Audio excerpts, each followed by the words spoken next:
Bom, então, né, boa tarde novamente, gente. A aula hoje, né, vai ser sobre ligações químicas, né? Eu vou dar uma passada mais, né? Não vou entrar tanto assim em ligações químicas. Vou focar mais em polaridade e em forças intermoleculares, né? Tudo aqui, gente, né, é importante ressaltar e no decorrer da aula a gente vai falar, né? São interações que acontecem, né? São interações que acontecem entre os elementos, né? Entre, ou moléculas, no caso. Então, a gente tem as interações intramoleculares, né, que são as ligações químicas, como a gente já, né, imagino que vocês estão bem familiarizados aí com as ligações iônicas e covalentes, principalmente, né, mas a gente tem também as, né, ligações metálicas, a covalente dativa, que eu nem vou chegar a se comentar, né, tanto só citar para não confundir, a gente vai focar mais em comentar um pouco aqui sobre ligações covalentes e iônicas, na parte intramolecular. Mas a gente também tem, né, forças, né, ou interações que a gente chama que são intermoleculares, né? Então, as intra, né, moleculares são as ligações que tem entre os átomos de uma molécula, né? Então, esses átomos, né, esses elementos se ligam para formar uma molécula, né, formar um composto. Mas a gente também tem ligações, né, interações que acontecem entre moléculas, né? E é por isso, né, que a gente tem informações, por exemplo, de estados físicos, né? E a gente comentou aí na aula retrasada, né?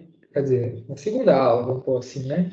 Bom, o que une, né? A gente falou de agregação entre as moléculas, de interação entre as moléculas, né? Porque se a gente for pensar aqui teoricamente, se não fosse essas forças intermoleculares, né? Depois que eu tenho a formação de uma molécula, vamos pegar a água, por exemplo, na H2O.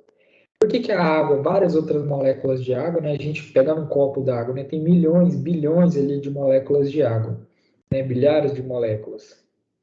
Por que que elas ficam juntas, né? Então, além das ligações que a gente já está habitualmente familiarizado aí, né? Das ligações iônicas e covalentes, principalmente, né? E as metálicas também, a gente tem outras interações que acontecem entre as moléculas, né, que permitem que elas se unem, né, que a gente, né, consiga observar nessa essa agregação e formar os estados físicos, né, formar o estado sólido, formar o estado líquido, de novo pegando a água como exemplo, né, se não tivesse essas interações, todos os elementos iam ficar eles não interagiam com os outros, né? As moléculas não interagiam umas com as outras. Então a gente tem esses fenômenos que servem bastante para explicar várias coisas do nosso cotidiano, né? Várias coisas que o Enem, por exemplo, né, gosta de aplicar, tá? Vários exemplos aí do dia a dia. Então, aqui é interessante a gente associar, né, essas várias coisas são os contextos, né, que o Enem ou os vestibulares mesmo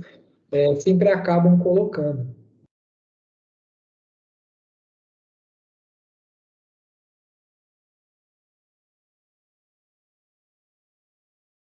Físico, né, de mudança de estado físico. Tá certo aí, né, gente? Tinha dado uma caída aqui, parece. Mas voltou, parece. Tudo ok? Aparecendo no primeiro slide ainda. O título: Ligações Químicas, Polaridades e Força. Não, beleza. Então, deixa só um minuto. Agora passou, não passou? Passou. Não, beleza, então, é isso mesmo.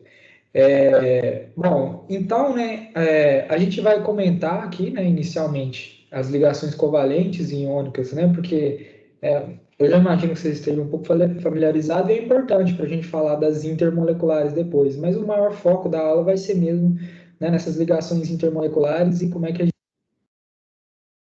gente, o tanto que isso pode ser relevante, né, com a quantidade de fenômenos que estão envolvidos com as ligações intermoleculares, tá? Mas a gente também tem as intra. Então, as intramoleculares, né, dentro da molécula, vamos pôr dessa forma, né, a gente tem, né, os tipos de ligações que a gente cita, né, que é a iônica, a covalente e a metálica, principalmente. Tem a dativa também, mas não vou nem citar, não, para não confundir mais as coisas, né? Bom, a ligação iônica, né, principalmente para distinguir ligações iônicas de covalência, a gente tem alguns termos, né, alguns pontos que é importante ressaltar, que é importante frisar, né? Então, a ligação iônica, né, ela é caracterizada pela transferência de elétrons, né? Então, a gente tem a formação de um cátion e de um ânion, né? A gente tem a ligação se dá pela união de íons, né? A formação de íons, né? Íons positivos, que a gente chama de cátions, e íons negativos, que a gente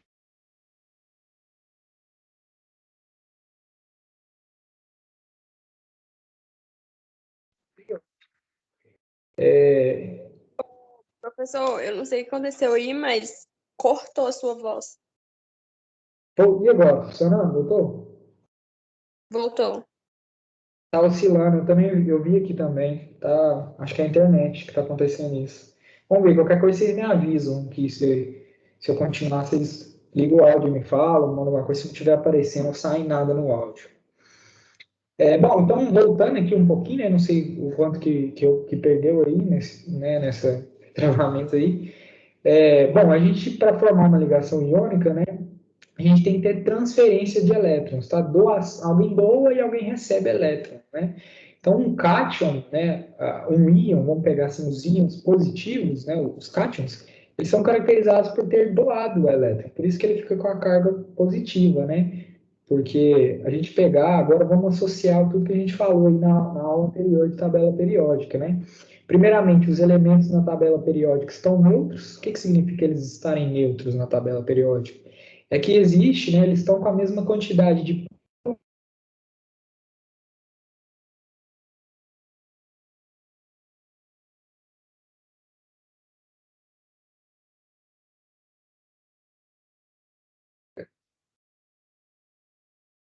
mas está difícil, hein, gente? Voltou? Voltou, né? Estão me escutando? Sim. Sim? Beleza, então. Tá, então quando a gente tem na tabela periódica os elementos no seu, né, no estado neutro, vamos pôr assim, né? Eles vão ter a mesma quantidade de prótons, né, e de elétrons. Mas quando a gente tem a formação de íons, né, então a gente tem transferência, né, ou, né, alguém doa e alguém recebe elétrons. Então alguém vai ter mais prótons em relação aos elétrons, seja um, seja dois, seja a quantidade que for, e alguém vai ter menos, né, vai ter mais elétrons em relação aos prótons, né? Bom, a gente vai citar alguns exemplos mais para frente. E um outro ponto que eu acho importante a gente vai falando desde aqui é pegando sempre do ponto de vista da eletronegatividade. Então a gente mostrou aqueles gráficos, né, aquelas setas, né, na tabela periódica, para onde que cresce a eletronegatividade, onde que estão os elementos mais eletronegativos e a eletropositividade. Quando a gente fala de ligações, de interações intermoleculares, de polaridade, a gente sempre vai estar atrelado à eletronegatividade, tá? Então, sempre pensar do ponto de vista eletrônico, de carga, de energia, tá, gente? Então, o que acontece?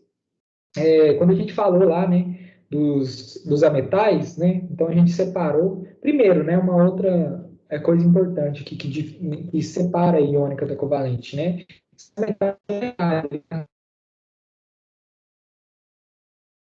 Né? Então, são elementos eletropositivos, né, ou menos eletronegativos, se ligando a elementos mais eletronegativos, que quando a gente fez né, aquela seta lá, a gente via que a eletronegatividade crescia para cima e para a direita.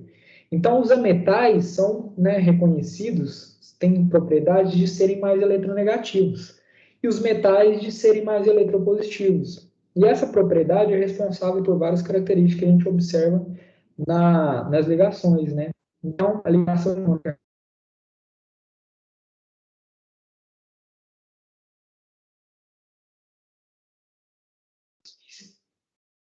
entre elementos eletronegativos, tá? A gente tem Professor, ligação.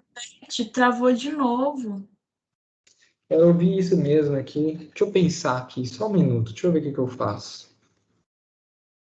Ficou muito tempo travado? Alguns segundos aí. Como é que foi?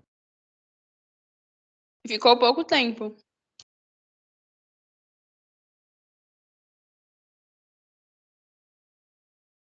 Aqui oscila, né?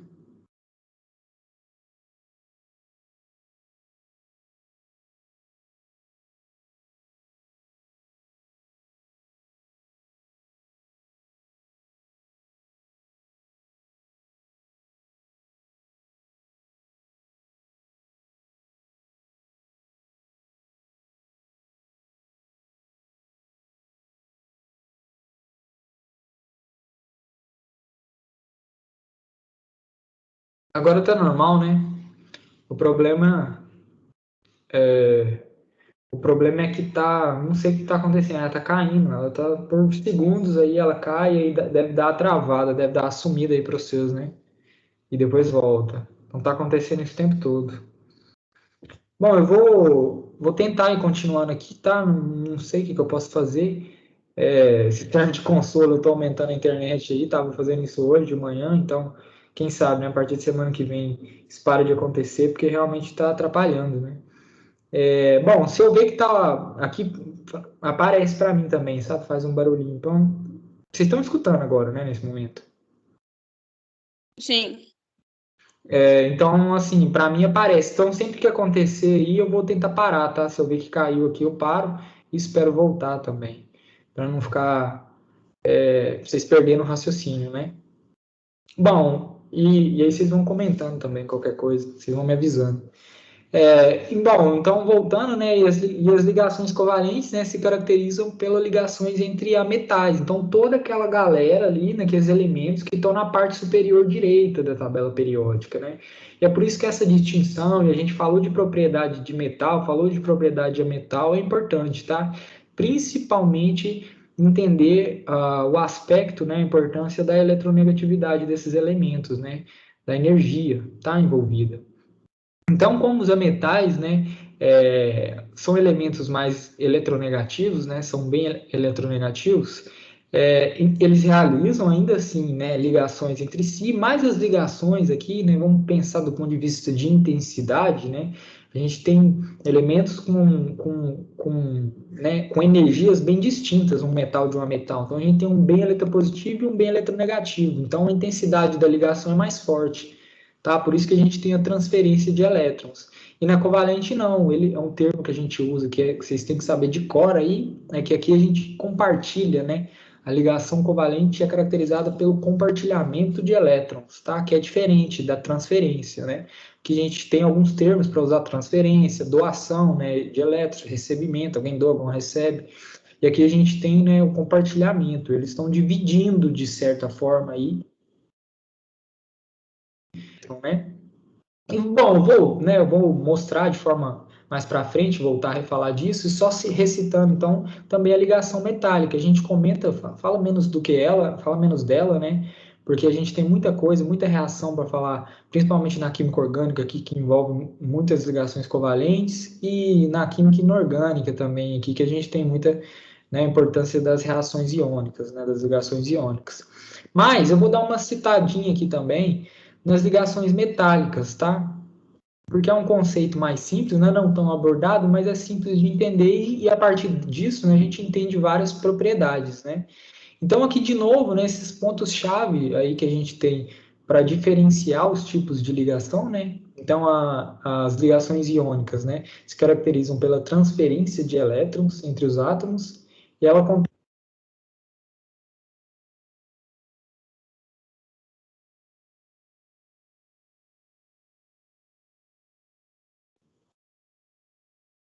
voltou, né? Foda. Covalente entre elementos eletronegativos, tá? Entre metais, e a gente tem o compartilhamento de pares eletrônicos entre os átomos. E a metálica forma o que a gente chama de elétrons livres, tá? Ou nuvem eletrônica, ou rede de elétrons, mar de elétrons, tá? E a ligação metálica, né, acontece entre elementos eletropositivos, entre cátions, tá? Mais especificamente, ou entre metais também, a gente pode colocar dessa forma, né? Então, vamos entrar um pouco mais, né, só para ressaltar aí, a ligação metálica, né? A gente, né,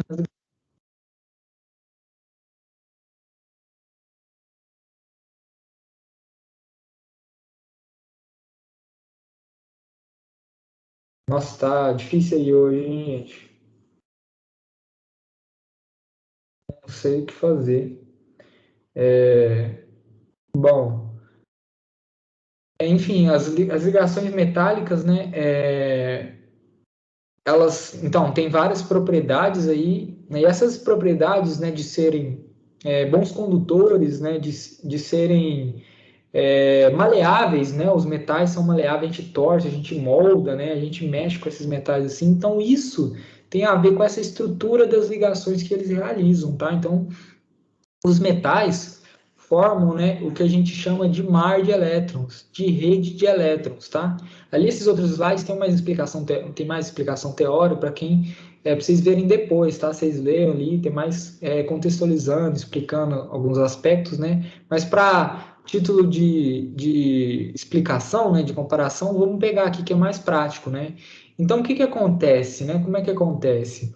Bom, esses metais, né, envolvidos aí na ligação metálica, eles vão perder, né, vão se tornar cátions, tá? Aqui, então são vários elementos eletropositivos aqui, vários metais, e esses elétrons que eles liberam aqui, né, para formar a ligação, eles possibilitam a transição eletrônica, tá? Então, cada um aqui são vários cátions, né, com os elétrons transitando. Então, é diferente do que a gente vai falar mais à frente, de ligação iônica e covalente, por exemplo, que é rígido, né? Ali forma a ligação e fica uma estrutura rígida, esse elétron tá comprometido com a ligação. E aqui não, tá, gente? É importante ter essa noção que esses elétrons, entre que essa rede de átomos que a gente tem, que esses elétrons transitam. E é por isso que ele é um bom condutor, tá? Que os metais são bons condutores de calor. Porque está intrínseco a estrutura e a propriedade das ligações dos metais, tá? Que os metais se ligam, né? Então, quando eles se ligam, né, eles formam essa rede transitar. É por isso que o metal é maleável, né? Que a gente mexe na forma, né? A gente molda, que a gente conduz bem corrente elétrica e tudo mais, né? Por causa dessa disponibilidade, desse mar, dessa nuvem eletrônica que é formada, tá? Então não é uma ligação rígida, uma estrutura rígida, tá? Então essa interação, né, entre os átomos vai se dever aos elétrons de valência. É importante, né, pensar que os elétrons envolvidos aí são os elétrons da camada de valência, a última camada. Eu vou falar mais para frente da regra do octeto, tá? Mas aqui quando a gente fala, né, então de ligação metálica, são esses pontos aí, é bem simples, né, que é importante a gente saber, tá? Então, ela pode formar esse retículo cristalino aqui, né, geralmente forma, e a gente pode associar esses termos, tá? Mar de elétrons, nuvem eletrônica, rede de elétrons, né? Sempre tendo em mente que esses elétrons transitam, tá? E essa transferência, essa transição eletrônica aí que pode ocorrer nos metais é que é responsável, né, por eles ter altos pontos de fusão e ebulição, por ser bons condutores, né, por ter brilho, por exemplo, né. Então, é sempre interessante observar o porquê, né, o quanto que a estrutura, a forma que as ligações são feitas, né, interfere nas propriedades desses elementos, né. E aqui é um resuminho, tá? Só um resuminho das ligações metálicas, né? Seguindo um raciocínio aqui que dá para pegar os principais pontos, né? Então, as ligações metálicas vão ocorrer entre cátions, que nem eu falei, né? Então, são elementos com tendência a perder elétrons. Então, eles perdem esses elétrons e compartilham entre si lá, né? Então, são todos cátions ali, que os elétrons que estão nessa nuvem aí estão transitando, tá? Estão se movimentando, ou podem, né, se movimentar, se transitar. Se a gente tiver uma corrente, por exemplo, né? Então a gente tem a passagem, a transição desses elétrons, né?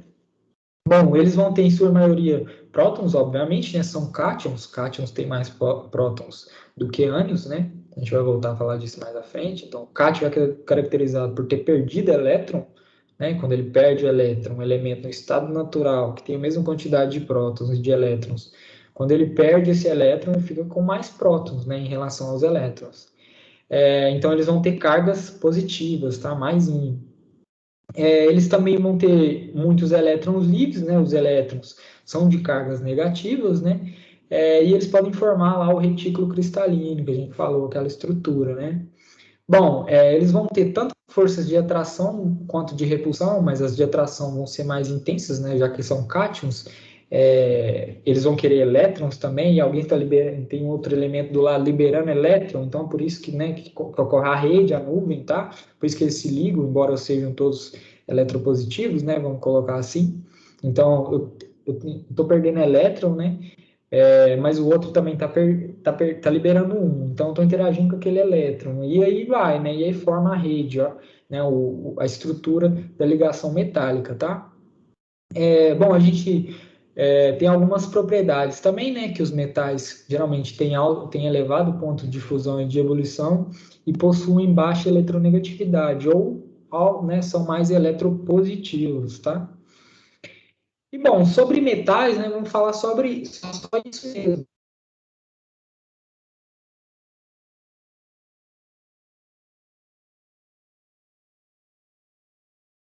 Mas, voltou, né? Também. Então, a gente fala mais de metais na física e tudo mais, na química a gente vai, né, se aprender aqui bastante as ligações iônicas e covalentes e depois as forças intermoleculares, tá? Bom, então, ligações iônicas, né? Tem várias características, né? A gente já citou, transferência de elétrons, um doador, um recebedor de elétrons, né? A formação de um cátion, a formação de um...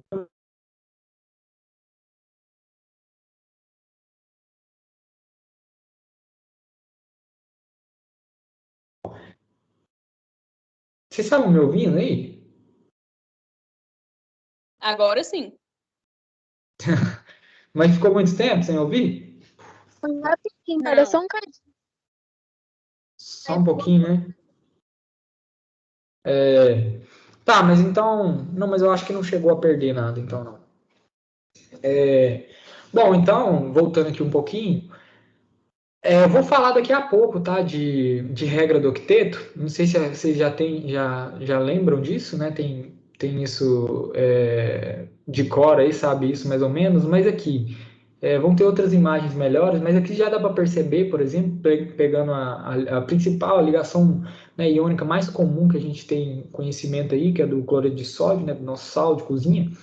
Então, olha aqui, já pensando na camada de valência, né? Lembrando que a camada de valência quer ter 8, né? Quer se estabilizar igual um gás nobre e ter 8 elétrons na última camada. Então, a gente percebe aqui que o sódio, por exemplo, né? Tem um elétron só na última camada, tá? E o cloro, né? Ele tem 7, né? Só contar aqui 1, 2, 3, 4, 5, 6, 7 elétrons e aqui um na última camada, percebam, tá? Então, para ficar com a estabilidade de um gás nobre aí, é legal, né, que esses dois elementos que troquem, né? Então, que tem uma doação, uma transferência desse elétron aqui, né? Então, o elemento mais eletropositivo aqui, no caso o sódio, é interessante para ele transferir esse elétron para o cloro. E para o cloro é muito interessante receber também, porque o sódio, ao transferir um elétron, fica com 8, certo? É só contar que vai sobrar 8 elétrons na sua última camada. E o cloro, ao receber um que tinha 7, também fica com 8. Tá? Então é por isso que a gente tem formação de compostos, né? Porque falando de um ponto de vista eletrônico, né, é interessante para esses elementos aqui compartilhar elétrons para ficar estáveis, tá? Eletrostaticamente falando. Então é isso que vai acontecer na formação da ligação iônica, né? Então, quando a gente tem a proximidade desses compostos aqui, né, desse ametal com esse metal, desse ametal com esse metal, né, a gente vai ter então o metal, né, o elemento mais eletropositivo aí, doando, né, transferindo o elétron para o cloro. Tá? Ele transforma, fica com 8, o cloro fica com 8 também, e eles formam um composto, tá? Então, formando aí o cloreto de sódio, o sal, tá? E os íons, naturalmente. Então, a gente forma um composto aí NaCl, Na+, Cl-, já que o elétron foi doado do sódio para o cloro, tá? Então, a gente tem realmente a transição, a transferência desse elétron aqui para estabilizar as duas moléculas. E a ligação em si vai se dar por aproximação. Então, quando tem a transferência, essas moléculas, né, se aproximam e se unem. Aí é importante lembrar, né? Isso aqui vai ser interessante para várias coisas que a gente falar mais à frente, geometria molecular, estrutura das ligações, né? Geometria das ligações. A gente tratar da estrutura de Lewis, tá? Que é contar aqui os pares, né? Colocar aqui a quantidade de elétrons externos, tá? Então, se a gente fosse fazer isso aqui para o cloro, eu vou explicar sobre a estrutura de Lewis mais para frente também. É interessante observar aqui que são 8 bolinhas, tá, gente? Ou 4 pares de 2 elétrons aqui, tá? Então, ao sódio, né, doar esse elétron aqui, ele estabiliza e fica com 8 pontinhos, tá? 8 elétrons aqui. A gente vai explicar essa estrutura mais para frente aí de trabalhar, tá? Com os elétrons, com as ligações, estrutura de Lewis. Mas, então, em outras palavras, né, o que a gente pode pensar da seguinte forma também, né? A gente vai ter um átomo com baixa eletronegatividade, ou alta eletropositividade, né? E um outro átomo com alta eletronegatividade, né? Um metal e um ametal, tá? Então, o elemento mais eletropositivo, nosso metal aqui, ou nosso sódio, ele vai formar o íon positivo, né, o cátion, doando esse elétron, enquanto que o nosso elemento mais eletronegativo aqui, o nosso ametal, parte superior ali direita da tabela periódica, vai formar o ânion, tá? O íon negativo ao receber esse elétron. E essa transição, essa transferência aí desse elétron, né, vai atrair, ou essa necessidade, vamos pôr assim, que esses elementos querem de ficar com 8 elétrons na camada de valência, né, vai fazer com que eles se atraiam eletrostaticamente, tá? Cátions e ânions têm atração um por outro, né? A gente falou isso várias vezes, né? Positivo e negativo se atraem, formando, então, a substância iônica, né? Ou que a gente pode chamar também de composto iônico. Bom, aqui, né, só outra forma aqui que eu disse ficou melhor para visualizar a questão do octeto, né? Olha aqui, conta a quantidade de elétrons, né? Então, aqui a gente tem 2, né, 4, 6, 8 aqui, né? Lembrando que a primeira camada só pode ter 2 elétrons, né? Então, ele tem só um elétron, o sódio aqui, né? Só esse elétron aqui na camada, na última camada, enquanto que o cloro tem 7, né? Falta 1, né? O cloro tem 2, 4, 6, 8, 2, 4, 6, 7 elétrons.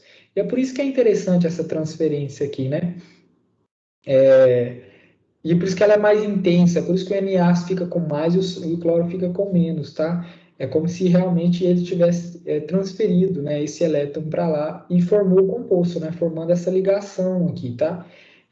Que é mais intensa que a covalente, por exemplo, em que eles compartilham, como se o elétron tivesse, né, participando mutuamente dos dois elementos, que a gente vai falar mais à frente, tá, gente?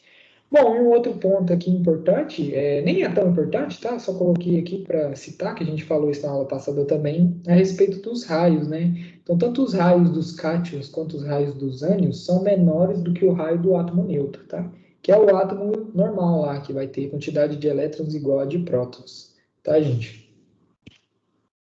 Bom, e aqui também, né, só porque eu comentei na aula passada, né, de distribuição eletrônica, e eu citei lá a questão de distribuir, né, fazer distribuição eletrônica de cátions e ânions, né, e eu já errei questão, assim, de distribuição eletrônica, porque é contra-intuitivo, tá, gente?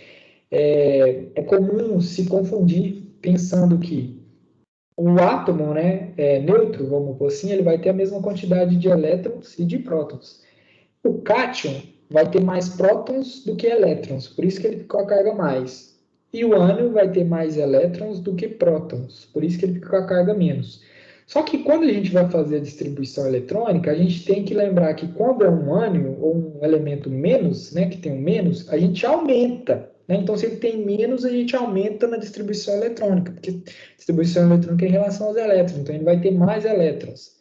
Se é um elemento que tem um maisinho, né, se é um íon, se é um cátion, né, a gente diminui a quantidade. Então, por isso que é contra-intuitivo e é fácil de confundir, né, a distribuição eletrônica, coisa que eu já errei. Então, o interessante, né, a forma ideal de se fazer distribuição eletrônica de íons, né, de cátions e de ânions primeiro você faz a distribuição normal do elemento, né, como se ele tivesse neutro, né, no estado que ele está na tabela periódica. E aí a gente olha se é um cátion, se é um ânion, se é um mais, se é dois mais, se é um menos, se é dois menos, ou, né, ou mais, e acrescenta ou decresce, ou tira os elétrons correspondentes. Então, de novo, se tiver mais,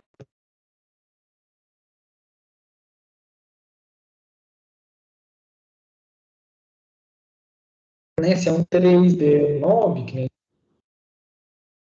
a gente fala, tá? Agora, se é um ânion, né, se ele tem elétrons a mais, se ele tem a carga negativa, se tem um menusinho, a gente vai acrescentar elétrons, né? A gente vai aumentar um elétron. Então, se é um 3D9, ele vira 3D10. Então, é isso que é contraintuitivo, né? Pensar que quando é o menos, a gente aumenta, e quando é o mais, né, a gente subtrai, né? Porque menos e mais, né, não tem a ver o que a gente usa na química. Isso é importante, tá, gente? Ter essa compreensão. Menos e mais na química, e muitas vezes na química, não tem a ver com, né, com superior, com inferior, com mais e menos, né? Tem a ver com carga, né? Isso só remete à carga, é uma carga negativa e uma carga positiva, tá? A gente não pode confundir as coisas, né? É diferente do menos e o mais da matemática, da equação, tá? Bom, e é isso, então só tomar esse cuidado aí, né? Se acontecer de precisar fazer distribuição eletrônica, pensar, né, que quando é menos, eu aumento a quantidade, né, respectiva de elétrons, e quando é mais, eu diminuo na distribuição eletrônica, tá? E bom, agora já entrando, né, nas ligações covalentes, que é o que a gente vai focar mais aqui até o final da aula, porque as ligações covalentes, né, apresentam várias, além, né, esses elementos se ligarem, né, de forma covalente,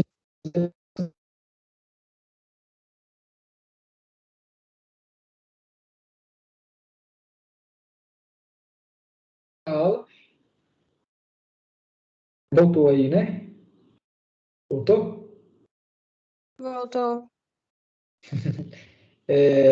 Bom, então é por isso que a gente foca aí o restante da aula mais na ligação covalente e nas interações entre que as moléculas aqui da ligação covalente têm umas com as outras, tá?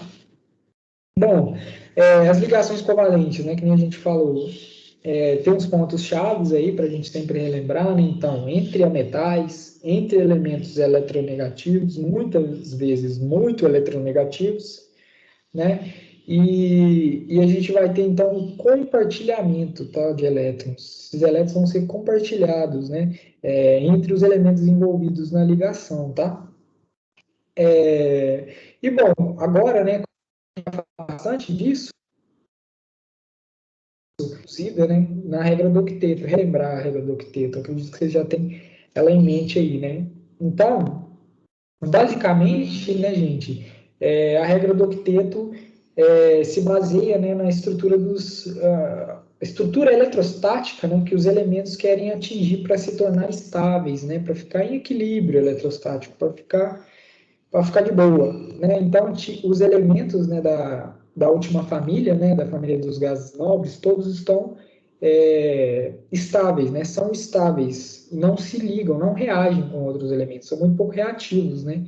Por causa desse equilíbrio, dessa estabilidade eletrostática que eles têm. Isso é todos, né? Com exceção do hélio, é porque eles têm 8 elétrons na última camada, na camada de valência, tá? Então, os outros elementos da tabela periódica, né, eles vão realizar ligações, vão interagir uns com os outros, né, para também formarem 8 ligações e ficarem estáveis eletrostaticamente falando, né? Ficar com a estabilidade, com a distribuição eletrônica, vamos pôr dessa forma, de um gás nobre, tá? Que é o ideal, que é o que os elementos querem. E é por isso que a gente tem a formação de compostos, né? Por isso que eles reagem uns com os outros para atingir essa estabilidade, para ficar aqui em um gás nobre, tá? Então, a gente tem também a regra do dueto, né, que é importante citar. Então, o hidrogênio, por exemplo, né, o hélio que foge à regra do octeto, né, ele está estável com duas, e o hidrogênio também, né, vai se estabilizar quando fizer uma ligação só. Porque é por causa daqueles vários fatores que a gente já citou lá na aula de modelos atômicos e até na de tabela periódica mesmo, né? Os primeiros elementos ali, a primeira camada que a gente tem, né, da eletrosfera ali, a camada K, ela só pode comportar dois elétrons, e é por isso que eles se estabilizam com dois, tá? O hidrogênio e o hélio é estável com dois elétrons, né? Mas a partir disso, né, as demais camadas,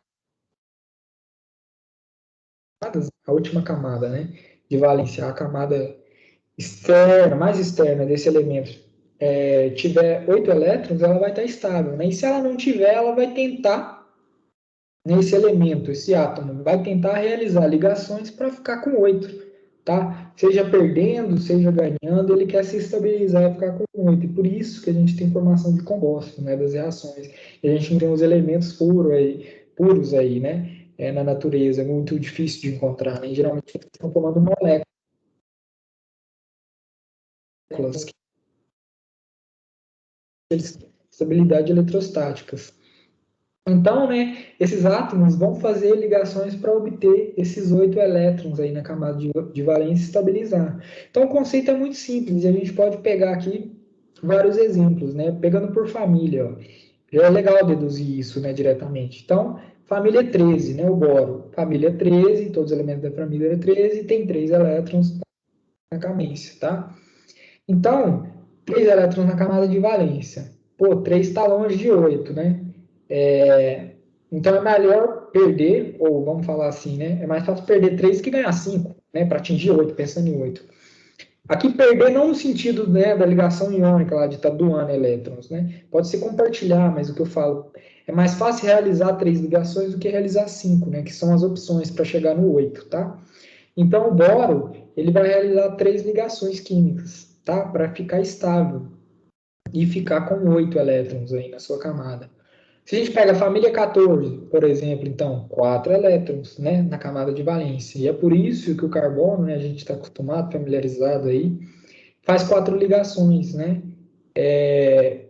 Então, ele está bem no meio, né? Ele precisa fazer 4 para ficar com 8. Né, e aí vem várias coisas, né? Essa possibilidade de 4 ligações possibilita ele fazer, né, formar várias moléculas complexas e tudo mais. A gente vai começar a falar disso na próxima aula já, de compostos orgânicos, tá? Inclusive, essa aula aqui é até uma introdução para isso, né? Para a gente falar mais das estruturas moleculares, né? Na próxima aula. E, bom, é por isso, então, que o carbono vai fazer 4 ligações, né? E aí segue nitrogênio, família 15, né? Falta 3, tá? Ele tem 5 elétrons, falta 3 para 8. Por isso que o nitrogênio tem ligações, tá? 16, então 6 elétrons na última camada. Por isso que ele vai fazer mais 2, as 2 ligações. E o flúor,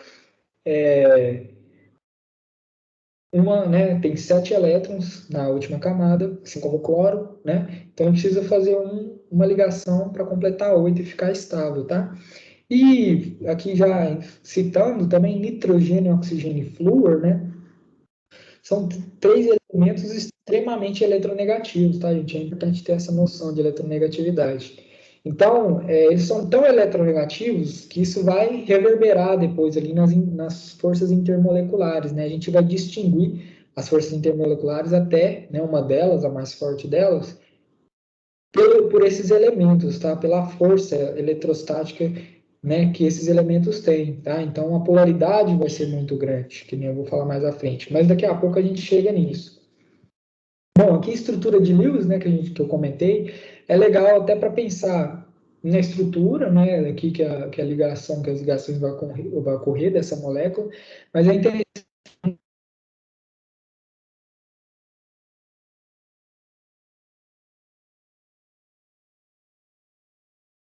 o átomo lá, voltou, né? Voltou. A gente voltou, né? Então, beleza.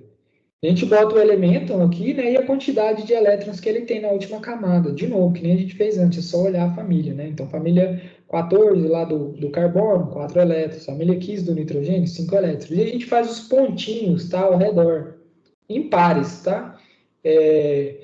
Bom, e a partir disso a gente faz com os elementos envolvidos aí na ligação. Então, se a gente pegar um composto, que nem o CCl4 aqui, vamos fazer as ligações, então. A gente coloca o carbono,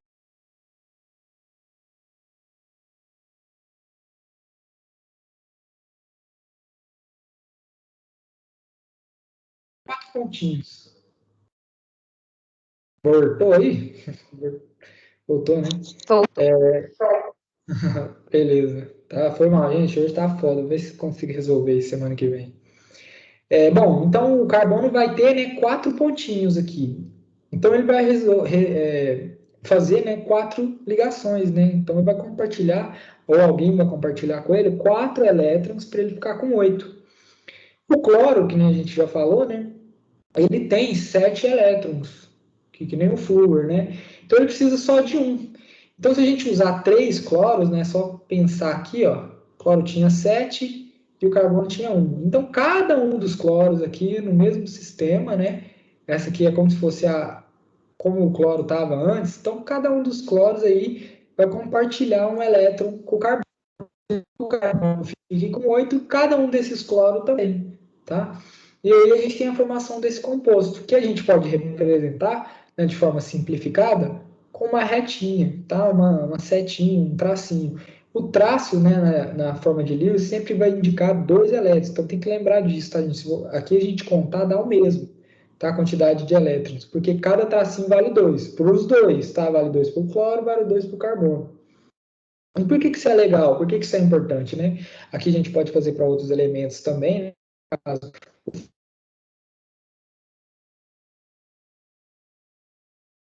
Tá? Então, cada cloro, de novo, vai pegar um. Então, a gente vai ter um PCl3. E por que é legal? Aqui a gente já consegue ver uma diferença, tá? Quando a gente forma essa estrutura aqui, dessa ligação aqui, pensando do ponto de vista geométrico aqui, tá? Percebam que formou um par de elétrons, né? Sobrou um par de elétrons livre aqui. Que o fósforo, né? Que essa molécula,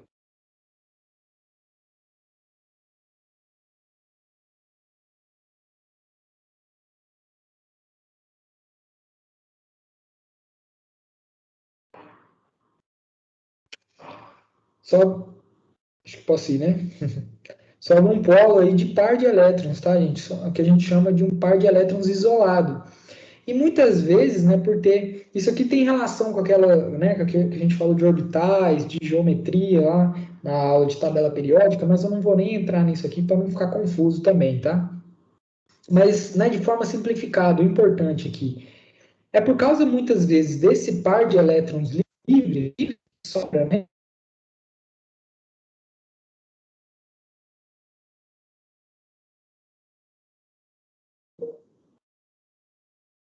Eita, deu, né?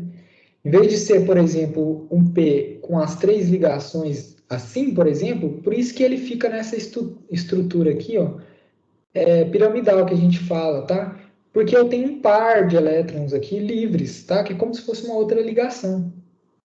Não é legal pensar em outra ligação, mas essa região aqui, né, vai definir muitas vezes, esses par de elétrons livres aí, vai definir a estrutura da molécula. E a estrutura pode definir as propriedades, as características, tá?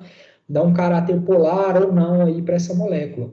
Então, daqui a pouquinho a gente chega nisso, mas é legal pensar, sempre contar. E assim, é só contar, tá, gente? Por que é aqui? Você poderia fazer o P, né? Faz a molécula, liga ela aos cloros, tá?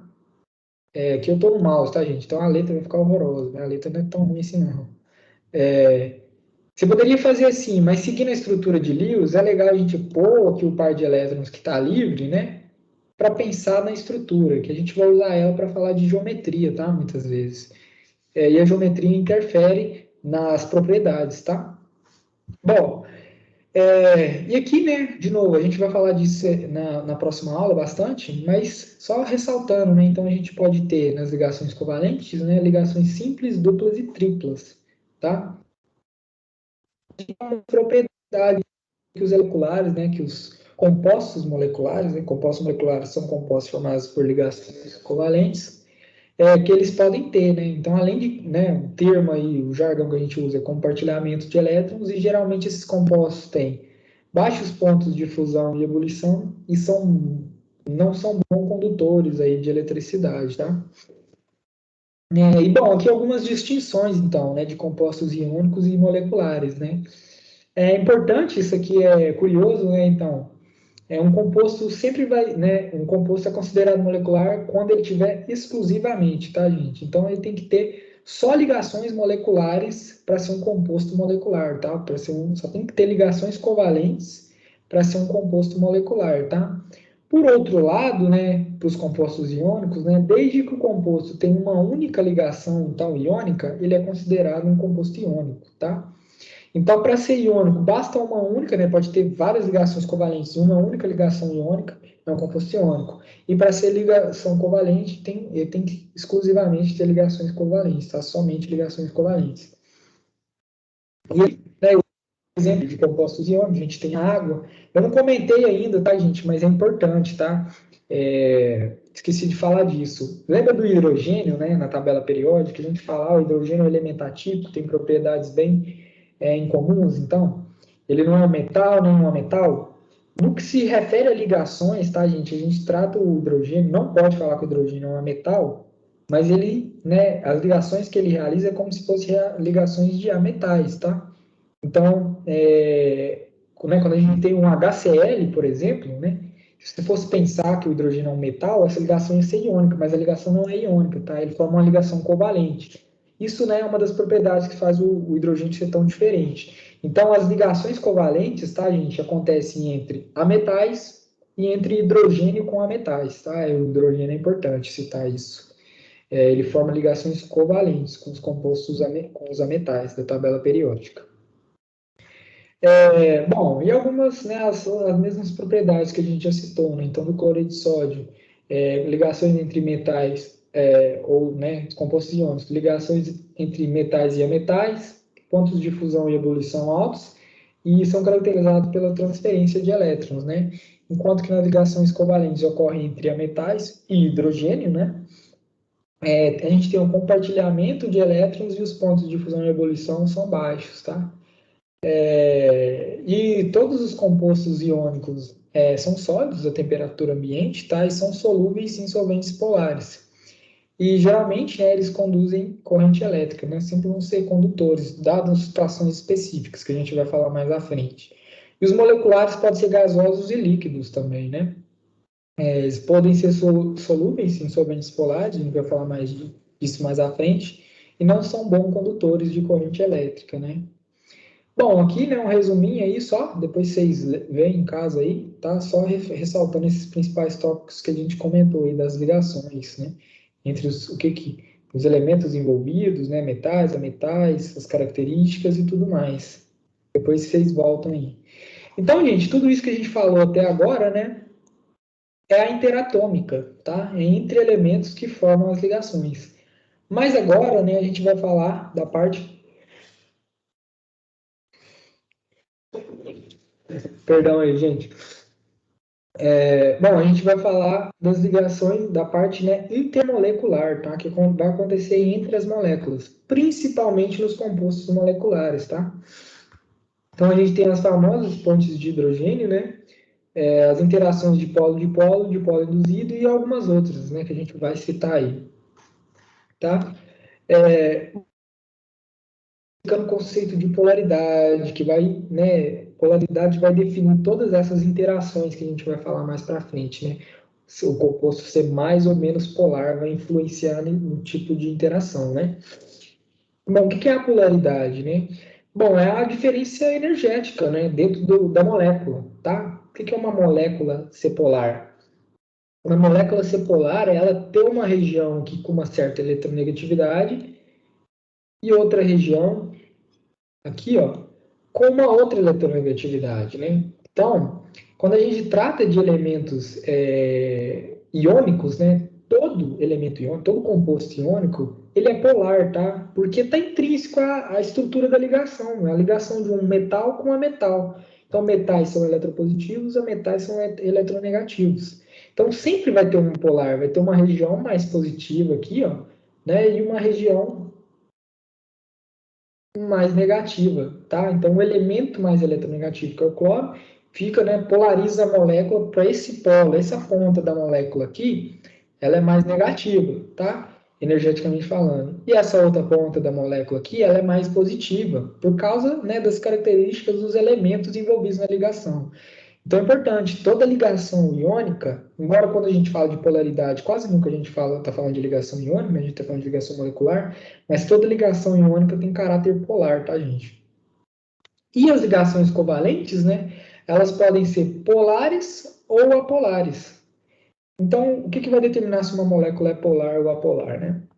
Os elementos, né, que estão ali envolvidos nessa molécula. Então, se tiver elementos com significativas diferenças aqui de eletronegatividade, a molécula vai ter polos, né? Um polo positivo e um polo negativo.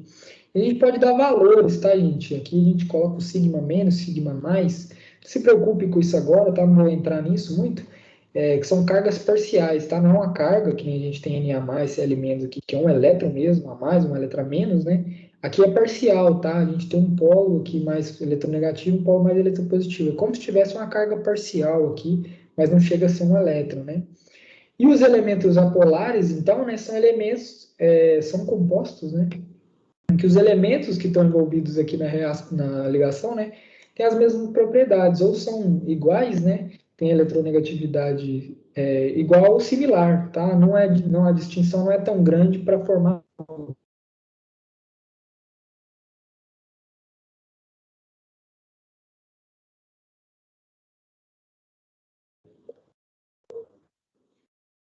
Voltou aí, né? Bom, então, aqui alguns exemplos, né, de compostos moleculares aqui, e de compostos polares e de compostos apolares, né? Então, aqui é muito simples, né, gente, nesse ponto. Bom, H2, a molécula H2 aqui, né? Bom, obviamente, todos os dois hidrogênios aqui, ó, isso aqui é uma ligação covalente, tá? Lembrando, o hidrogênio faz ligações covalentes, tá? Até entre si, com a metais e entre si. Então, o hidrogênio, quando ele faz essa ligação aqui, tá, gente? Os dois elementos da molécula, né, os dois hidrogênios, obviamente, têm a mesma eletronegatividade. Então, a gente não vai ter distinção de polos, né? Por isso que essa molécula, ela é apolar. Mas quando a gente usa, né, une, por exemplo, o HCl, né, o ácido HCl aqui, bom, o cloro é um elemento extremamente eletronegativo, né, que a gente falou várias vezes lá olhando a tabela periódica. O hidrogênio é muito eletropositivo, muito pouco eletronegativo, né? Está lá no extremo esquerdo. Então a molécula fica com esse caráter dipolo, né, com essa dualidade. Ela tem uma ponta bem negativa e uma ponta bem positiva.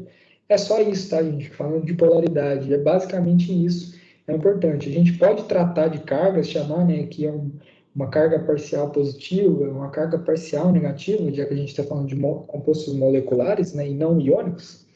A gente não pode chamar de mais e menos, e é sigma mais e sigma menos. Mas isso aqui, né, não vou focar nisso não para não confundir. Mas é importante ter essa noção, né, que dependendo dos elementos que estiverem envolvidos na ligação, tá?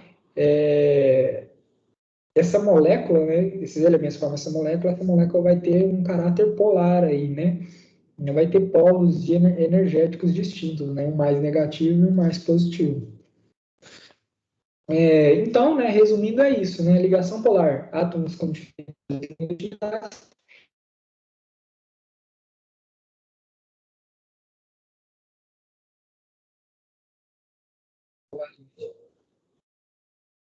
Aqui uma ligação covalente. A polar, né, uma ligação covalente polar, e a ligação iônica sempre vai ser polar, tá? Bom, e aí já entrando, né, um pouco nas propriedades, né, bom, aí falando de solubilidade, a gente sempre costuma falar, né, até comentei naquela outra aula lá, métodos, né, de separação de compostos e tudo mais, algumas propriedades a gente sempre comenta, tá? Uma delas é a solubilidade. Então, aqui vai a máxima do semelhante dissolve semelhante. Então, gente, o que acontece? Substâncias polares, né? Elas vão dissolver muito bem outras substâncias polares, tá? Por causa do caráter, né? Da possibilidade de interação, a gente vai falar mais à frente, daqui a pouco, que possibilita, né? Então, quando eu tenho, por exemplo, né, a água, é uma molécula polar, tá? E o etanol também. Então, né, os polos positivo e negativo da água podem interagir com os polos negativo e positivo do álcool. Então, por isso, né, que eles são solúveis, né? Diferente, por exemplo, da água e do óleo que a gente comentou lá, né, na aula de estados físicos lá, né, de fenômenos. Bom, a água e o óleo não se misturam, tá? Vou falar daqui a pouco. Por quê? Por causa que a água é muito polar e o óleo é muito apolar, tá? Então, não tem por que eles interagir, né? O elemento apolar vai tender a ficar, né, isolado, interagir só com outros elementos apolares, e os polares vão interagir com outros elementos polares. Isso por causa da característica, da propriedade das moléculas envolvidas. Por isso que a água e o óleo não mistura, tá? Vou voltar nisso mais à frente. Então, e aí então as substâncias polares vão dissolver bem outras substâncias polares e vão dissolver pouco ou não vão dissolver, né, substâncias apolares, que é o caso do óleo, por exemplo. E as substâncias apolares, por outro lado, né, vão dissolver bem outras substâncias apolares. e não vão dissolver, né, eu vou dissolver muito pouco, ou substâncias que sejam polares, tá? Por causa da possibilidade de interação, que a gente vai falar mais à frente. Bom, a gente tem alguns principais solventes, né, polares, como a água e o amoníaco, e os apolares a gente tem vários, né, tetacloreto de carbono, éter, os hexanos, né, benzeno, tolueno e vários outros. Bom, aqui de novo, né, só ressaltando essas propriedades. Então, os compostos polares, né, são miscíveis entre si por quê? Porque eles são hidrossolúveis, né, então eles têm solubilidade em água, né, hidrofílicos, então, né, eles se atraem, eles interagem, eles têm interação pela água, por causa do caráter polar da água, tá? E são lipofóbicos, né, então eles têm fobia a óleos, a gorduras, a lipídios aí, tá? E inversamente, né, os compostos apolares, por exemplo, sempre são lipossolúveis, porque, né, a característica dos lipídios aí, dos óleos, das gorduras, é ser apolar, tá? Uma propriedade. Lipofílicos, eles gostam, né, de óleos e gorduras, né, tem atração. E hidrofóbicos, porque a água, né, tem propriedades distintas, né, tem característica polar. Ela vai interagir bem com outras moléculas polares, tá? E tem algumas outras propriedades, né, que a gente pode citar, que nem corrente elétrica, por exemplo, né? Bom, substâncias moleculares polares, tá? Então, compostos formados por ligações covalentes, mas que sejam polares, então tem elementos de eletronegatividades distintos aí na sua estrutura, eles podem conduzir corrente elétrica, tá? Só em solução aquosa, somente em solução aquosa. Lembrando, né, quando a gente tem o sigma mais, sigma menos lá, a carga parcial, ela é parcial, não é uma carga real, né? Vamos pôr assim, não é um elétron a mais ou a menos, né? Então, por isso que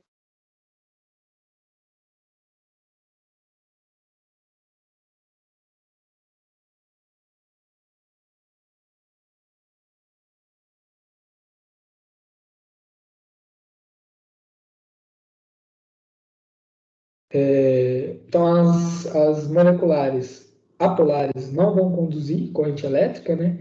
Pois elas não vão ter formações de cargas, né?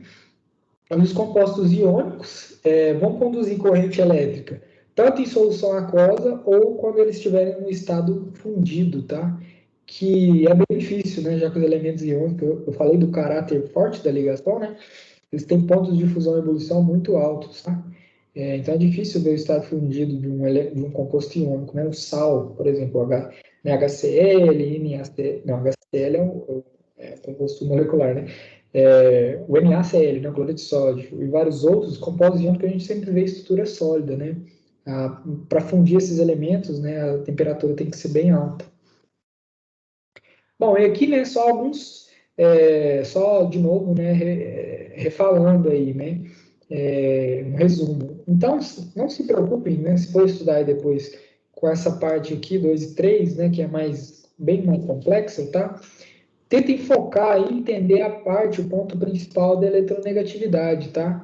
Da diferença de eletronegatividade dos elementos envolvidos nas ligações, para entender o caráter polar e apolar das moléculas, tá? Foquem principalmente na eletronegatividade, porque aqui já fica um pouco mais complexo, tá? Geometria, que eu vou entrar agora, mas de forma mais vaga, tá? E e a parte de paraeletrônicos é bem mais complexa de se entender, tá? Bom, e aí a gente tem também, né, que eu estava falando agora, a geometria molecular interferindo, né? Existe, gente, uma infinidade aí de possibilidades de geometria molecular, tá? Mas eu não vou ficar falando isso, não, porque realmente eu acho que não vem ao caso, tá? Vou citar ali os 4, 5 estruturas geométricas, né, da geometria molecular que são mais comuns, que são importantes de se ter conhecimento, tá? Mas eu não vou entrar em todas. E muitas vezes, né, que eu vou falar isso agora, só por saber a quantidade de átomos que tem na molécula, a gente consegue deduzir a estrutura, tá? E deduzindo a estrutura, muitas vezes dá para entender as propriedades, dá para deduzir as propriedades, tá? Bom, aqui é o exemplo que eu falei, então a gente tem uma infinidade de possibilidades de geometria molecular das ligações, né? Mas tem algumas que são principais, né, que é as que a gente vai trabalhar, né? Então, a linear, é a trigonal plana, é bem comum também. Bom, a piramidal aqui, a tetraédrica, sabe? São essas aqui que a gente vai focar. A angular também. São essas aqui que geralmente caem, tá? Que é importante a gente ter conhecimento. Então, né, vamos falar de alguma dessas, né? Alguma dessas estruturas. Bom, a gente tem a molécula, né, formada por dois átomos, é o XY ou o x ao quadrado, então pode ser dois átomos distintos ou dois átomos iguais, né? A estrutura, então, a geometria, né, vai ser sempre linear, tá, gente? Seja átomos iguais, no caso do H2 aqui, ou átomos diferentes, no caso do HCl. Então, a gente sempre vai ter essa estrutura sendo formada aqui, linear mesmo, reta, tá? Formando essas ligações. Essa é a única possibilidade. Aqui a gente tem o exemplo, né, do H2, do HCl, então sempre vai formar essa estrutura. Toda, né, ligação molécula formada por dois elementos vai ter sempre a estrutura linear. A gente tem também as moléculas formadas por três elementos, né? Então, mais o caso específico aqui, bem comum do XY quadrado. Então, eu tenho um átomo, né, e dois átomos de outro elemento. Um átomo de um elemento, dois átomos de outro elemento. E a gente tem duas possibilidades de geometria, né? Ela pode ser linear também, se o átomo central não possui par de elétrons livres, lembra que eu comentei lá dos pares de elétrons livres? Então, na ligação do fósforo com os Cls aqui, eu tenho aqui, sobrando aqui dois pares de elétrons, né, aqui em cima. Então, se esse elemento central aqui da ligação não tiver um par desses elétrons que eu comentei lá livre, tá? Ele vai ter uma geometria linear, né? Aqui eu botei um péssimo exemplo, porque aqui tem várias ligações, né? A gente está falando desse caso aqui da água, por exemplo, né? Mas, se esse elemento tiver um par de elétrons, deixa eu apagar isso aqui para não confundir. Se o elemento tiver um par de elétrons, tiver par de elétrons disponíveis, ele vai ser angular, que é o caso da água, tá? Então, aqui a gente tem alguns exemplos de geometria linear. Então, é só contar os elétrons, tá? Para descobrir se tem par de elétrons livre ou não, é só contar, gente. Então, ok, ó, aqui 2, 4, 6,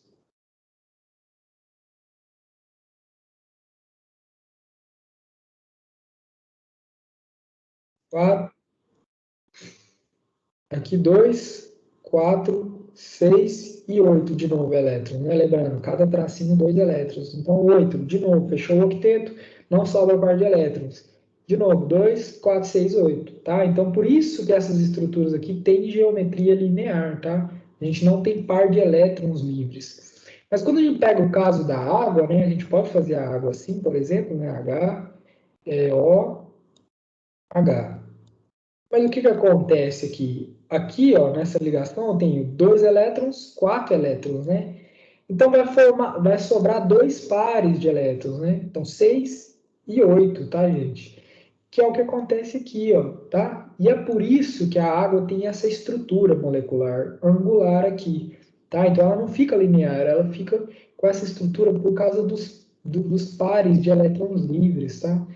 Então, é por isso que é legal entender a questão, né, entender e usar a estrutura de Lewis lá, para saber, para deduzir por ela, né, a estrutura dos elementos. Então, se tem ou não elétrons livres. Então, se não tiver, nesse caso de xy ao quadrado aqui, se tiver a estrutura vai ser angular, tá? Bom, outro caso bem comum também, né, de moléculas formadas por 4 átomos, que é o XY ao cubo, né? Então, a gente tem um átomo de um elemento e 3 átomos de um outro elemento. E a geometria vai poder ser trigonal plana ou piramidal, tá? De novo, por isso que está a importância de olhar o par de elétrons livre. A gente olha lá o elemento, quantos elétrons ele tem lá, e conta as ligações, para ver se está fechando, tá, gente? Se o elemento tiver par de elétrons livres, né, aqui a estrutura vai ser piramidal, tá? Então, o átomo central não pode ter, vai possuir par de elétrons disponível. Mas se o elemento não tiver par de elétrons disponíveis, tá? A estrutura vai ser trigonal plana. Então, de novo, é só olhar aí, é só contar, tá? Bom, A gente tem um último caso que eu vou citar aqui, né, que é de moléculas formadas por 5 átomos, né, o XY4 aqui, né, que então eu posso ter um elemento de um tipo, né, e 4 de outro, tá, de outro elemento. 4 elementos do mesmo elemento, no caso. E nesses casos específicos, tá, gente, a geometria sempre vai ser tetraédrica, tá? Então, a gente sempre vai ter um elemento central fazendo 4 ligações, né? Que é o caso do metano ali, do CO4, tá? Então, essa sempre vai ser a estrutura, né? Para esse caso de composto, né? O XY4 aqui. Bom, aqui um resumo, né, dos tipos de geometria moleculares principais e tudo mais, para vocês darem uma olhada depois, as principais propriedades aí. E agora, gente, a gente entra propriamente nessas interações intermoleculares, né? Já entendendo, né, as propriedades das ligações, polaridade e a geometria, a gente consegue falar bem de forma apropriada aí das ligações intermoleculares, do porquê que elas ocorrem, tá? Bom, então o que são essas ligações intermoleculares, né?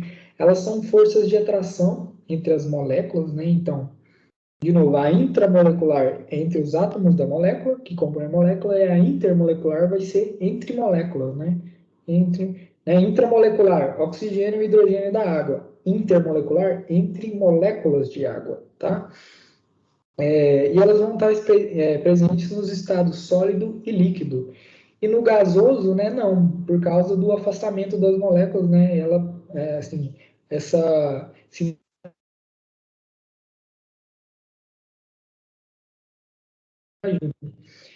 Mas nos estados líquidos,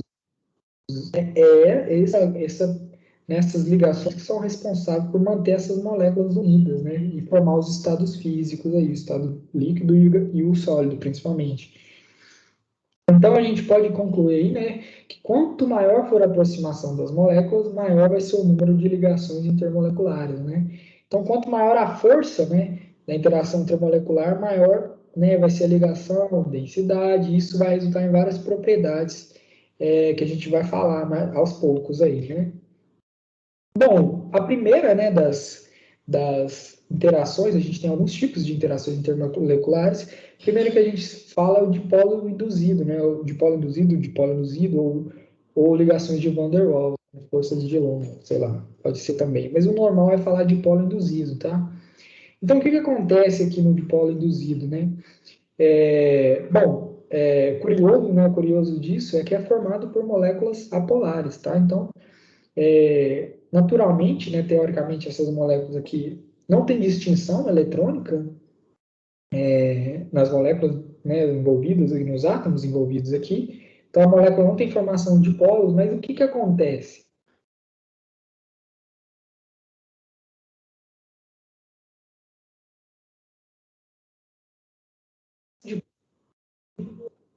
A gente tem a indução de polos, né, nessa molécula, tá? Então, uma dessas moléculas passa a ter um polo positivo, um polo negativo muito fraco, tá, gente? É importante ressaltar que isso é fraco, já que a molécula tem característica apolar, né, uma molécula apolar.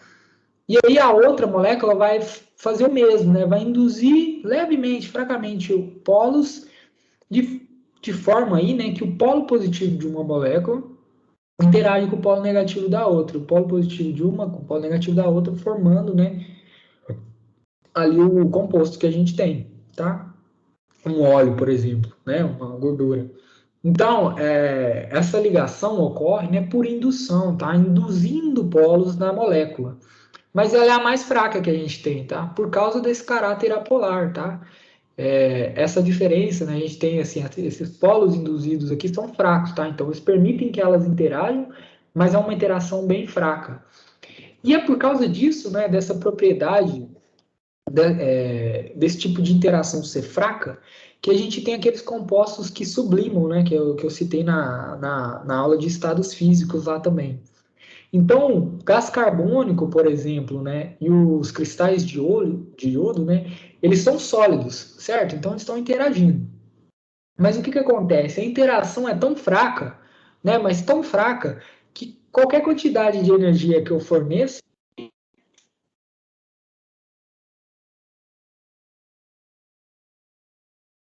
que esses compostos aqui sublimam, né? Passa direto do sólido para o gasoso, tá? Por causa da natureza fraca da ligação intermolecular que tem entre esses compostos, tá? Bom, essa é né, uma das principais propriedades que a gente pode falar aí. Então, a gente tem a interação, a indução aí desses polos, e essa interação é muito fraca. E é por isso que né, que a gente tem que gás carbônico e iodo. Uma outra, né, um outro que a gente pode citar aqui, né, importante também é o dipolo, tá? Ou dipolo permanente, que a gente chama, né? Aqui a gente já tem, ó, moléculas naturalmente polares, tá, gente? Então a gente tem aqui polos positivos e negativos nesse composto molecular aqui, né? Então aqui a gente tem uma ligação covalente, certo? Entre o elemento eletronegativo e o elemento eletropositivo. Então a molécula naturalmente já tem polos, tá? Então, naturalmente, esses polos se atraem, tá? Na hora que a gente tem várias moléculas de HCl lá, o polo eletronegativo de uma molécula vai ter atração pelo polo eletropositivo da outra. É por isso que essa ligação aqui já é mais forte, tá? Ela é intermediária, existem mais fortes do que essa ainda, né? Mas ela já é bem mais forte do que a ligação do dipolo induzido, que a gente acabou de comentar, né? Bom, e elas vão se estabelecer, né, que de forma que a extremidade negativa vai atrair a extremidade positiva da outra molécula, e o maior exemplo, né, que a gente tem, os melhores exemplos, né, é o hidrogênio, né, ela sempre vai ser hidrolisada no hidrogênio ligado a algum metal, tá, gente? Porque o hidrogênio ser positivo, né, eletropositivo, vai dar esse caráter, né, bem eletropositivo, vai dar esse caráter polar para a molécula, tá? Por esse eletropositivo, os outros metais também. Só que o que acontece? Depende de quais elementos, né? Aqui a gente tem que o dipolo é para o hidrogênio mais o metal, com exceção de oxigênio, nitrogênio e flúor, tá? Que eu comentei lá. Com exceção desses três metais aqui, ó, se for um hidrogênio ligado a qualquer outro composto, qualquer outro metal, a ligação, a interação que vai ter vai ser do tipo dipolo, tá? Ou dipolo permanente. Mas se a interação for, né, se a ligação for entre um hidrogênio e um oxigênio, nitrogênio ou flúor, aí a gente vai ter as interações que a gente chama de interações de hidrogênio, tá? Porque a natureza, né, da polaridade da molécula vai ser muito mais forte, tá? Oxigênio, nitrogênio e flúor são elementos muito eletronegativos. Então, a polaridade na molécula vai ser mais forte, mais intensa. Então, vai possibilitar interações intermoleculares muito mais fortes. E essas interações são tão mais fortes, né, que a gente consegue observar várias propriedades, né? Como, por exemplo, né, aqui, porque que a água não derrama, né? Todo mundo já, né, já percebeu, eu acredito, isso, né? Tomando água, alguma coisa, ou tem até aquelas competições de ficar pondo gota na moeda, né? Quem consegue pôr mais gotas de água na moeda sem transbordar. O que acontece? A água aqui no copo, né? Ela tende a fazer uma borda, uma barriga aqui antes de derramar, né? Então, isso é por causa da interação de hidrogênio, né? A ligação de hidrogênio que tem entre as moléculas de água, tá? Então, ela é tão forte, tá? Essa interação é tão forte que é responsável por segurar a água no copo, tá? E evitar que ela transborde muitas vezes, né? Porque a água está interagindo, né, tão forte umas com as outras, as moléculas de água aí, que ela não quer se dissociar facilmente, né? Então tem que ter uma energia maior aí para romper elas. Esse seria um exemplo legal aí, prático, que o Enem, que a cara do Enem cobrar. Quando a gente fala de ligação de hidrogênio, também um outro exemplo muito comum é pegar o DNA, né? Ali a gente fala, né, das bases nitrogenadas ali, do DNA e das ligações, né, as interações que tem entre as hélices do DNA, tá? Então, o que acontece? Essas ligações aqui, ó, percebam, também vão ser ligações de hidrogênio, tá? Ou pontes de hidrogênio, que a gente pode chamar. Então, é sempre um hidrogênio, né, polar, né, de uma extremidade de uma molécula, se ligando ao oxigênio, né, da extremidade de outra molécula, tá? Então, eles interagem muito fortemente, tá? Lembrando que todas as forças intermoleculares, tá, gente, elas são mais fracas do que as ligações normais. tá? Que é as ligações intramoleculares, ali, iônica, covalente e tudo mais. Então, todas essas forças são mais fracas, mas dentre as intermoleculares, a mais forte é a ligação de hidrogênio, tá? Isso aqui é até legal também, porque é comum, né, é possível ter, por exemplo, uma questão falando de qual DNA de um composto, por exemplo, de um organismo, é mais fácil né, de ebulir, ou na verdade de saturar, ou de separar. Vamos pôr assim, qual composto é mais fácil separar as fitas, né, de DNA? Se o percentual, aqui a gente observa, ó, percebam que a guanina e a cetosina fazem 3 ligações de hidrogênio, tá? E a adenina e a timina fazem 2 ligações de hidrogênio.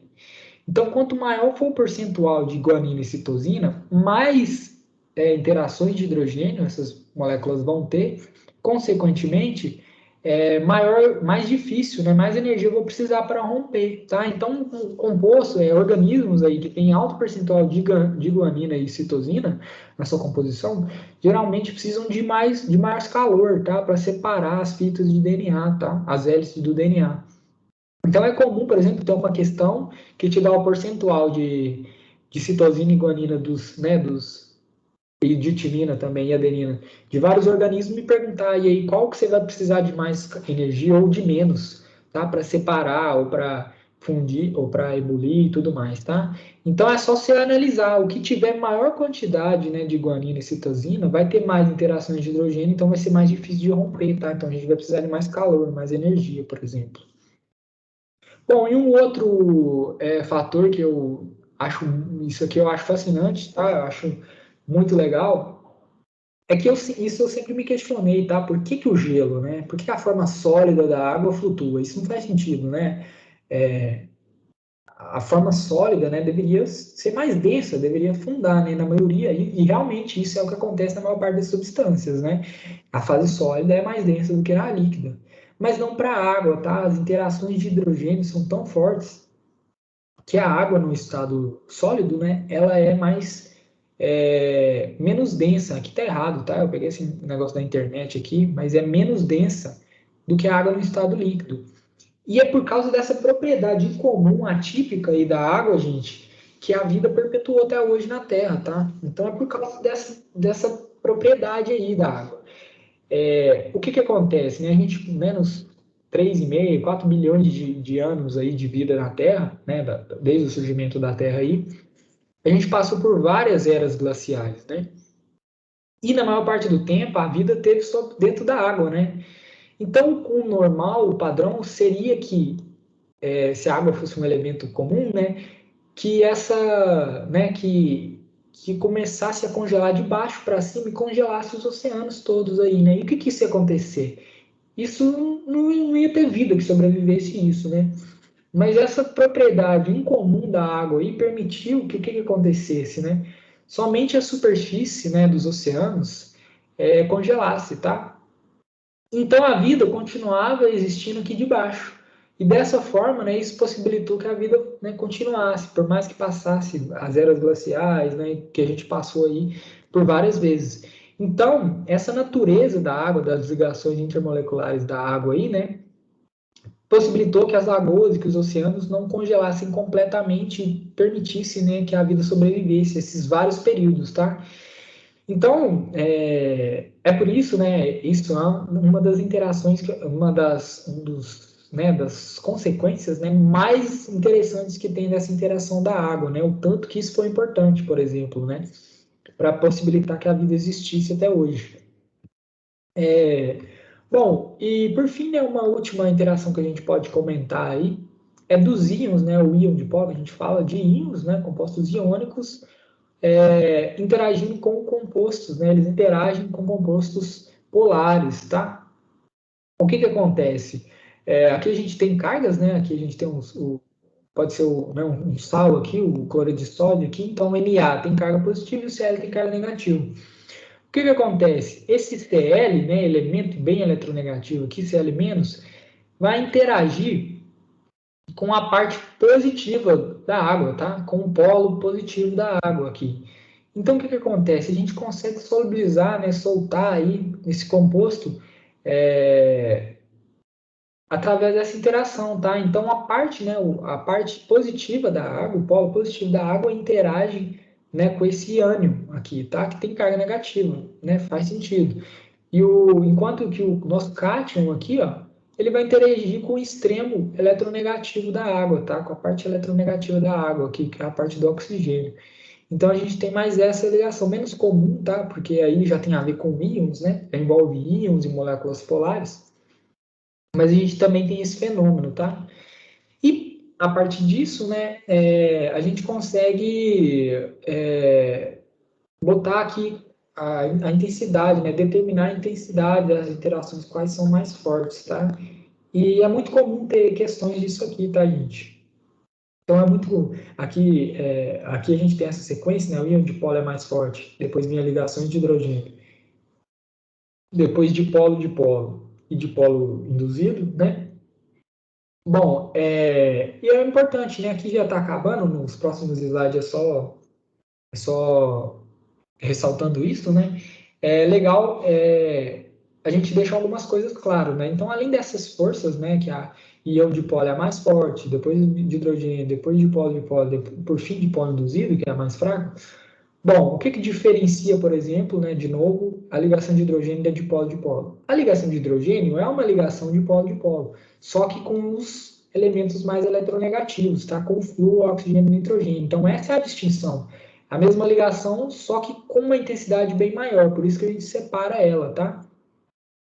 O dipolo-dipolo vai ser, né, hidrogênio ligado a elementos que não sejam flúor, oxigênio e nitrogênio, tá? Então, os demais a metais. E a apolar aí entre, né, aqueles compostos a metais, né, que vai induzir nos compostos apolares, né, vai induzir uma pequena polaridade aí. E o dipolo, né, vai ter, né, moléculas polares com os íons. Então, é comum perguntar, né, ter perguntas, por exemplo, sobre o ponto de ebulição, né, o ponto de fusão das moléculas, tá, gente? Então, é normal ter questões que dão aí para a gente o tipo, né, ou não dão, ou fica subentendido quais os tipos de interações moleculares que os compostos têm, e se a gente souber qual interação que faz, a gente pode saber qual tem maior ponto de ebulição, ou menor, ou fusão, tá? Então, se, por exemplo, a gente tem um composto que é formado por ponte de hidrogênio e o outro por dipolo-dipolo, ou van der Waals, o que tiver a ponte de hidrogênio, né, vai ter um ponto maior. Claro, tem outros fatores que influenciam também, tamanho da molécula e tudo mais, mas se os demais aspectos forem próximos, tá? É o tipo de interação que vai determinar quem, né, vai estar atraído mais fortemente, ou quem vai ter maior ponto de ebulição, maior ponto de fusão, e isso novamente por causa da natureza dessas ligações, tá? Então aqui a gente, né, de novo, aqui que eu mostrei lá, define quem é mais forte, tá? Então a ligação iônica, depois pontos de hidrogênio, dipolo-dipolo e van der Waals, né? Forças, né? Ligação iônica mais forte que a covalente, depois ponte de hidrogênio, dipolo-dipolo e van der Waals, por fim, né? Aqui é dipolo induzido, tá? Essa van der Waals. Então, gente, aqui também, né? Deixa eu ver. 26, né? 13 e 26. Dá tempo aqui, então. É um resuminho, né? Então, dentre as forças moleculares, a gente tem principalmente dipolo induzido, dipolo-dipolo e ligações de hidrogênio, tá? Aquelas propriedades, de novo, né? Aqui é intermediário, dipolo-dipolo. A dipolo induzida é mais fraca e a ligação de hidrogênio é bem mais forte, né? E em relação à polaridade, a gente tem, né, algumas propriedades, né? Elas podem ser formadas, né, moléculas polares por dois átomos, né? Então, se for átomos iguais, a molécula é apolar. Se os átomos forem distintos significativamente em relação à eletronegatividade, né, a molécula vai ter caráter polar. Né, tem a parte da solubilidade, né, que a polar vai dissolver polar e o polar vai dissolver polar, e assim por diante. E bom, por fim, pessoal, acho que era isso, tá?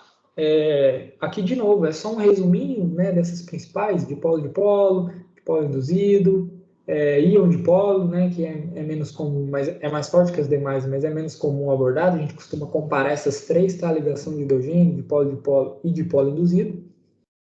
E as demais, né? Aqui algumas outras propriedades têm, né, relação com isso, a questão das forças. É legal, tá, gente? Sempre associar isso a força, tá? A ponto de ebulição, a ponto de fusão, que é a forma bem comum que isso cai, tá? É a forma que isso é cobrado. Bom, por hoje é só, tá, gente? Era isso. Deu tempo de falar tudo aí. E aí as questões depois eu coloco lá no Classroom, tá? Acho que todo mundo lembrou aí de colocar o nome na lista de presença. Se tiver alguma dúvida também.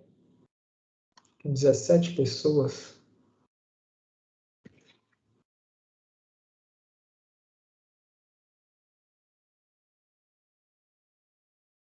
Gente, eu tenho só. Se tiver certo aqui, eu tenho só 10 respostas, tá? Na lista de chamada. Eu tenho só 10 respostas na lista de chamada e 17 pessoas na chamada, tá? Quem não tiver colocado aí, coloca, tá? Bom, então é isso. Se vocês não tiverem mais dúvida aí, tá? Vocês estão liberados, tá? Brigadão aí, gente, e até a próxima. Até a próxima aula. Tchau, até a próxima. Tchau, até.